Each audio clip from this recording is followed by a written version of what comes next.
What's going on, everybody? Appreciate you stopping into the channel today. We are out here at the Chain Links at Nashboro. My name is Blake Waldron, and I'm out here today with Justin Bunnell. Going to film a little competitive round for you guys. Hopefully give you a little insight into what we're throwing. But this is a really fun course. It is out here at the Nashboro Golf Club, pretty close to Nashville, and they've got this course set up on the golf course. It's a really fun course, pretty long, open for the most part, so I enjoy it quite a bit. It is a par 64, a little over 8,200 feet, and this is going to be the front nine. I hope you join us for the back once we wrap this up. This is hole 1, coming in at 645.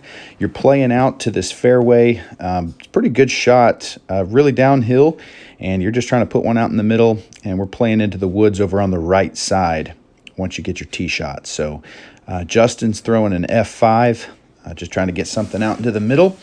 I threw a 400G D2 for mine, and we're both out there, not quite in the perfect gap. As you'll see here, Justin's kind of got to make something happen. Unfortunately grabs a tree, so he'll have his third to try and get up close to save the par. Still got a gap to work with, and he puts it up there great. Probably about 10 feet left. We'll skip over to mine. I've got a little gap here. I'm throwing a P model US, just a little forehand up. Leave a little bit to be desired, going a little deep right. Now, the interesting thing about this course is they have these Prodigy strike zones, which are obviously a little smaller than your regular basket. So it makes these 20, 25 footers, gives you a little something to think about. And so I was actually really happy to make that one, get my birdie on hole 1. Justin's going to tap in his par, and we're going to jump on to hole 2, which is it's probably the shortest hole in the course, if I'm not mistaken. It's 191 feet. You're really just throwing a stable putter, trying to get this main gap and then move something to the left. That was a PA1 for me, the Seppo, the first run of the Seppo PA1s. And then Justin's throwing a 400 Glow PA3. Both really exactly what you want on this one. We're going to have pretty easy twos here. Justin from about 18 or so gets that one to go. And I'm going to walk up and tap mine in for my birdie as well. I'm going to jump on over to hole 3, which is a par 3. It is a really snug green. So I don't know if you can see the basket down there. I got to work on my zoom, so we'll figure that out at some point. But it is down there on a stump, and there's OB in that creek. So I'm just trying to really just force something over. That was that same 400G D2. Playing kind of out to that left side is pretty open, and just kind of, I'm playing for a 3, to be honest, on this one. Justin's throwing that same F5. Throws a really good line, just a little bit low, so it kind of skips up and hits one of those little posts right in front of the creek and gives him this shot. So probably about 60, 65, and out of his hand, golly, I thought it was going in the entire time. Just barely skips off the front of the cage. And 0% of me is thinking about running this putt. So just the creek is right behind it.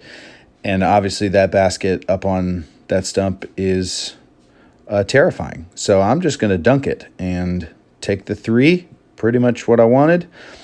Justin's going to tap his 3 in as well. And that was a P Model S from him on that little soft bid. He throws that shot super well. And so you'll see him kind of throw a similar look to that a few times. This is a 400 D2. Hole 4, par 4, we're playing up into the trees way up there on the left. There's a cart path that's OB on the right side, but you really just, not too difficult of a tee shot. You just want to put something out there into the fairway. Really playing, putting all the importance on the second shot. Justin's throwing a D1 here. It's actually really beat in, and it is just his bomber disc. So he can throw that thing pretty far. So we both have these little kind of hyzer shots into the woods. The basket's tucked in there. I clip that last pine and drop probably 80, 85 short. Not really going to have a super good look. Justin's going to play a little more inside, and he gets through clean. Gets a little bit, probably bigger of a skip than he was hoping, but he'll have a look.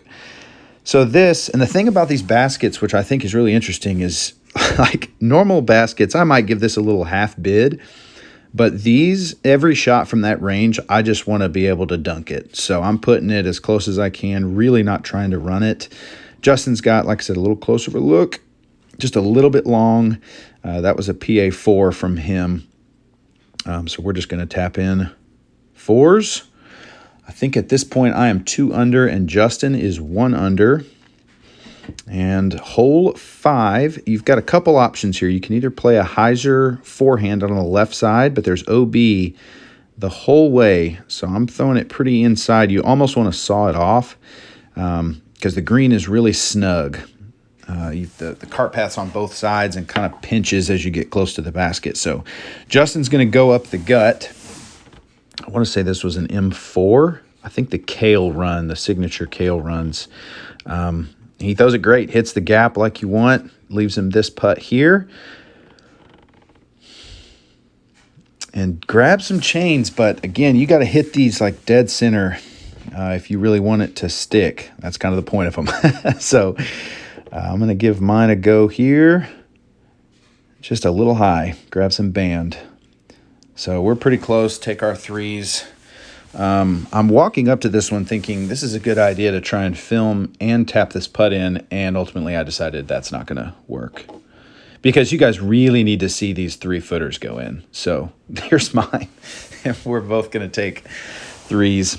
Hole 6, this is a really fun tee shot. Really difficult to reach the pin because it's 500 feet, but really downhill.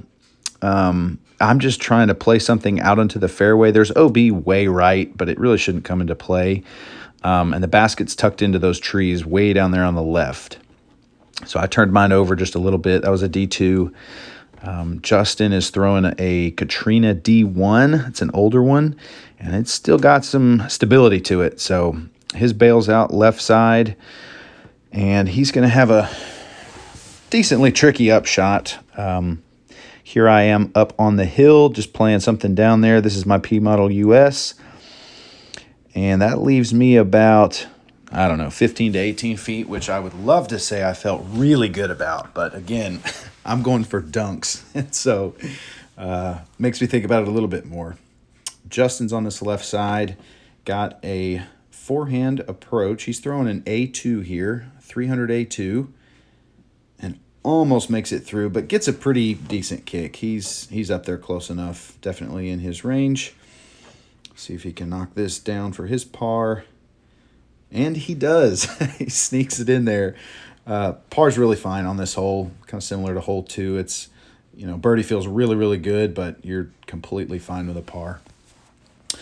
Hole 7, again, pretty downhill. There's a cart path that runs all the way straight at that group of 3 trees. So what I'm trying to do here is skip one pretty hard right, which by the fist pump I accomplished. So that was a, 750 A3 from me. I love that disc a lot for these kind of shots. Justin went H1 V2 and just lets it get a little high, but it does stay safe. It falls down short of the cart path. So he's going to pull out that A2 again. Try and just skip one down there and leaves it a little short. So he's still probably got 45. We'll see here. Yeah, about 45 or 50. Still down the hill. Misses just right side. So he'll have a little something left for his bogey. Let's see if he can knock it down. And just a little bit right side. So unfortunately, that's going to be a double. And here is my drive. Took a pretty big flare, but left me really where I'm trying to be. Got this 25 footer. Put that one in for my 2. So I'm pretty happy about getting this one. I think it's a good little hole, especially in between the last one and this next hole we're going to step up to, which are really, I would say, tough par 3s. So this one, Another long one, 457. And the basket is kind of right at that huge tree in the middle, but it's down across a creek, and it's inside that little wooden fence. So I turned mine over too far left. It's that same 400 GT2. I'm going to throw it a lot, but I am safe. I did make it across the creek. Justin's going with that F5 again. Turns it over just a little bit too much, and it's actually just going to cut roll and leave him down at the bottom of the fairway with a pretty simple approach. We both have relatively the same distance. And this is a PA1 from him, and out of his hand it looked really good. He clips a tree and takes an awful roll, like horrible, into the creek and goes OB. So super unfortunate. You can see how I kind of got lucky on my drive. That's where I stuck into the ground. Just have a little, again, that's that P Model US. I'm going to throw it a ton. It is my go-to for really anything inside like 200. Justin cashes the bogey putt. It was actually a really good putt from probably circle's edge. So I'm going to tap in my par, drop my mini, and move us right on to hole 9. Hole 9 is a par 5, 903 feet, and you are throwing this really high turnover that you just want to pan down the fairway as far as you can. You could throw a roller, but there's a creek that's straight ahead, so if it doesn't start turning right, you can easily roll it into that creek. So we're both going to throw pretty similar shots. Mine was a D2 that I beat in pretty good, and Justin's throwing a D3 that he throws several times as well on these longer shots, and we both get pretty good pans. This is me. I'm actually throwing the same disc, just trying to hyzer flip it in that gap, and the basket's up on a golf tee pad behind that. What is that, a pine? Sure. So I actually left it low and barely cleared the creek, but enough so that I got a pretty good skip and put me pretty close for an eagle.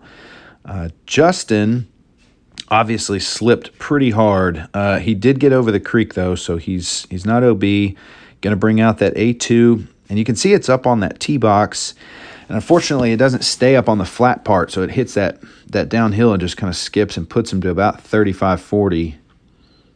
He just is low for his birdie. So this is me for eagle.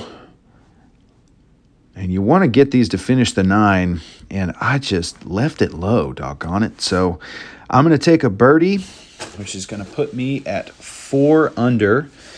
Justin's going to hit this for his par, and that is going to put him at 2 over after the double and the bogey on 7 and 8. So there's our front 9. I really hope you'll jump in for the back. We had a great time out here. Again, super fun course. Justin's actually about to be going out to the Las Vegas Challenge, so this is a good prep for him, something open and some elevation. So I hope you join us on the back, and thank you guys for tuning into this one.